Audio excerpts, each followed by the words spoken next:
Hello everyone. আশা করি তোমরা সকলে অনেক বেশি ভালো আছো। তো খুলনা বিশ্ববিদ্যালয়, ঠিক আছে, সুন্দরবন, হরিণ, রয়্যাল বেঙ্গল টাইগার, ঠিক আছে, সাতক্ষীরা এবং খুলনার মানুষরা কিন্তু অনেক বেশি সুন্দর হয়ে থাকে। তো খুলনা ইউনিভার্সিটি যদি তোমার স্বপ্ন হয়ে থাকে, সেটার কিন্তু মানবিক যেটা সি ইউনিট সেটার কিন্তু ফর্ম দিয়ে দিয়েছে, মানে সার্কুলার কিন্তু ছেড়ে দিয়েছে। তো সেটার কি কি শর্ত আছে এবং সিট সংখ্যা কতটি এবং সাবজেক্ট কি কি, টোটাল কয়টা সাবজেক্ট আছে, এগুলো নিয়ে আমরা জানবো। এবং সি ইউনিটের টোটাল একটা ভালো গাইডলাইন আমরা এখানে বের করব। এরপরে মানবিকের জন্য আর কোথাও যেতে হবে না। অন্য কোনো টিচার বা বাজারের যত ভিডিও আছে সবই কিন্তু দেখছি, একটাও ভালো না। ঠিক আছে, তোমরা এই ভিডিওটা দেখলেই সব তোমাদের ক্লিয়ার হয়ে যাবে। Let's start. তার আগে হচ্ছে তোমরা ভিডিওটি লাইক করে দাও এবং অবশ্যই অবশ্যই সাবস্ক্রাইব করো, যাতে এরকম ভিডিও রেগুলার পাও। কারণ অ্যাডমিশন জার্নি তুমি যাতে চান্সটা করে নিতে পারো সেটা নিয়েই কিন্তু আমি তোমার সাথে আছি। তো লেটস স্টার্ট।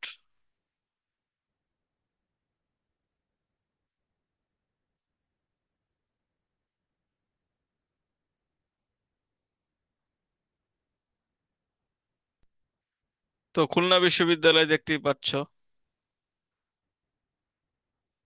যে খুলনা বিশ্ববিদ্যালয়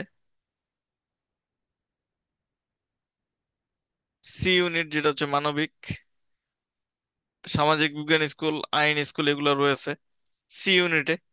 তো প্রথমে আমরা হচ্ছে আবেদন যোগ্যতা দেখে নিই। মিনিমাম 3 থাকতে হবে, ঠিক আছে, এসএসসি, এইচএসসি তে মেইনলি। আর সাবজেক্ট আছে টোটাল দেখো, 1 2 3 4 5 6 7 8 9 10 11 12। টোটাল 12টার মতো সাবজেক্ট আছে। এবং সিট সংখ্যা দেখো, ইংরেজিতে 43টা, উপজাতি কোটা একটা, মুক্তিযুদ্ধ কোটা একটা।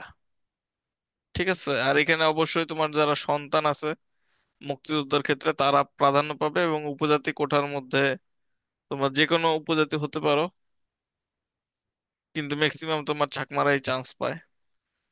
তারপর হচ্ছে বাংলা, ইতিহাস, সভ্যতা, অর্থনীতি 38টা। ঠিক আছে, এগুলো দেখো। শিক্ষা হচ্ছে 23টা। আর চারুকলার মধ্যে ড্রয়িং, পেন্টিং, ভাস্কর্য এগুলো হচ্ছে 18টা করে। Total scene 391টা। কোটা হচ্ছে 12টা মুক্তিযুদ্ধ এবং 12টা উপজাতি কোঠা। বিকেএসপিও কিন্তু তোমরা একটি করে আসন পাবা যারা খেলোয়াড় আছো। এবং সেকেন্ড টাইম থাকতেছে কিনা অনেকের কোশ্চেন, হ্যাঁ সেকেন্ড টাইম থাকতেছে। ঠিক আছে, 23 24 উভয় পরীক্ষা দিতে পারবা। পরীক্ষার সময় হবে 2 ঘন্টা। এটা চারুকলার ক্ষেত্রে অতিরিক্ত 1 ঘন্টা আরো পরীক্ষা হবে। পাস নাম্বার হচ্ছে 25 নাম্বার কর্তন করা হবে। ঠিক আছে, আর পাস নাম্বার হচ্ছে নিম্নে 30% পেতে হবে। ঠিক আছে, আর আমরা জাহাঙ্গীরনগরের পাস নাম্বার দেখেছি 35%। তো বুঝতেই পারতেছো জাহাঙ্গীরনগর বিশ্ববিদ্যালয় একটু বেশি বস। কিন্তু খুলনাও কম না। খুলনা আগে গুচ্ছতে ছিল, এখন আর গুচ্ছতে নাই। তার মানে বুঝতেছো তার একটা নিজস্ব স্বকীয়তা রয়েছে। এমসিকিউ হবে তোমার বাংলা, ইংরেজি, সাধারণ জ্ঞান 60 নাম্বার, এবং বাংলা ও ইংরেজি হবে হচ্ছে তোমার লিখিত 40 নাম্বার, ঢাকা বিশ্ববিদ্যালয়ের মতো সিস্টেম। Total 100 number. আর চারুকলার জন্য এক্সট্রা তোমার ডিজাইন মডিউল ও ড্রয়িং, শিল্প সংস্কৃতি বিষয়ক সাধারণ জ্ঞানটা করতে হবে 50 নাম্বারের।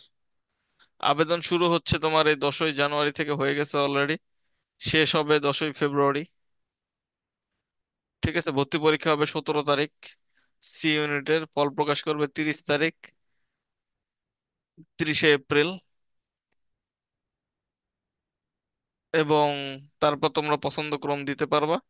দেন এটা হচ্ছে চান্স পাওয়ার পরের ব্যাপার, ওগুলো পরে জানবো আমরা। তো ফর্ম ফিল আপটা তোমরা মেইনলি সবচেয়ে ভালো তারিখ হয় 23 তারিখ। 23 তারিখ হচ্ছে তোমার 2 আর 3 যোগ করলে 5 হয়।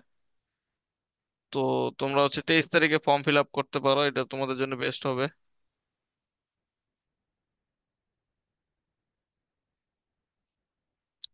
তো এই আর কি, এখানে আর তেমন কিছু নাই।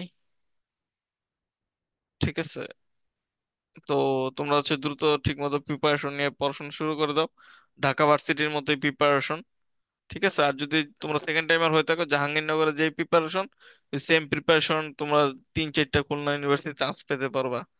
ঠিক আছে, তো ইজি। সবাই ইনশাল্লাহ ভালো করে লেখাপড়া করো, কোনো কিছু না বুঝলে কমেন্টে জানাও, নেক্সটে কোন ভিডিও দেখতে চাও সব কিন্তু আমাকে কমেন্টে জানাও। তোমাদের সব কমেন্ট পড়ি আমি। ঠিক আছে, সবাইকে জানাই আমার সালাম। আসসালামু আলাইকুম। Love you all.